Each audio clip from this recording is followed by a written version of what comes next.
ಎಲ್ಲರಿಗೂ ನಮಸ್ಕಾರಗಳು. ಈ ವಿಡಿಯೋದಲ್ಲಿ ಒಂದೆಲೆಗ ತಂಬುಳಿ ಮಾಡುವ ವಿಧಾನವನ್ನು ತೋರಿಸ್ತೇನೆ.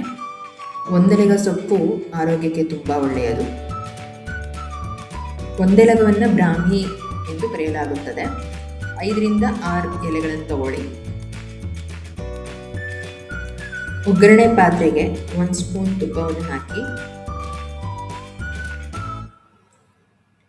ತುಪ್ಪ ಕರಗಿದ ನಂತರ 1 ಸ್ಪೂನ್ ಜೀರಿಗೆ,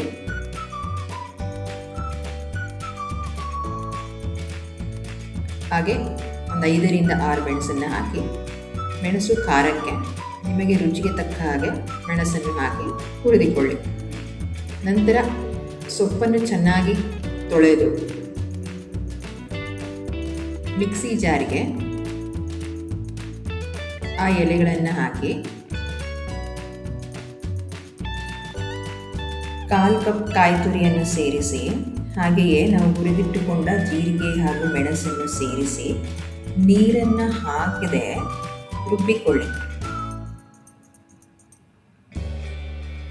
ಇಷ್ಟು ತರಿತರಿಯಾಗಿದ್ದರೆ ಸಾಕು. ಇದಾದ ನಂತರ ಮೊಸರನ್ನು ಸೇರಿಸಿ ಚೆನ್ನಾಗಿ ರುಬ್ಬಿ. ನಾವು ಮೊದಲೇ ಮೊಸರನ್ನು ಸೇರಿಸಿದರೆ ಚೆನ್ನಾಗಿ ರುಬ್ಬಕ್ಕೆ ಆಗೋದಿಲ್ಲ.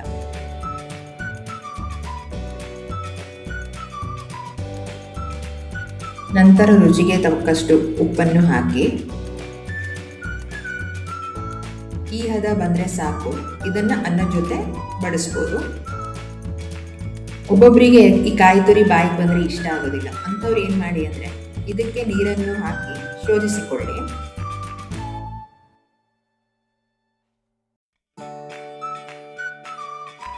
ನಿಮಗೆ ಎಷ್ಟು ವಾಟರಿಯಾಗಿರಬೇಕು ಅಷ್ಟು ನೀರು ಹಾಕಿ, ಹಾಗೆ ಉಪ್ಪನ್ನು ಹಾಕಿ ಇದನ್ನು ಕುಡಿಯೋಕ್ಕೂ ಉಪಯೋಗಿಸ್ಕೋಬೋದು, ಅಥವಾ ಅನ್ನ ಜೊತೆಗೂ ತುಂಬ ಜನ ಇಷ್ಟಪಡ್ತಾರೆ.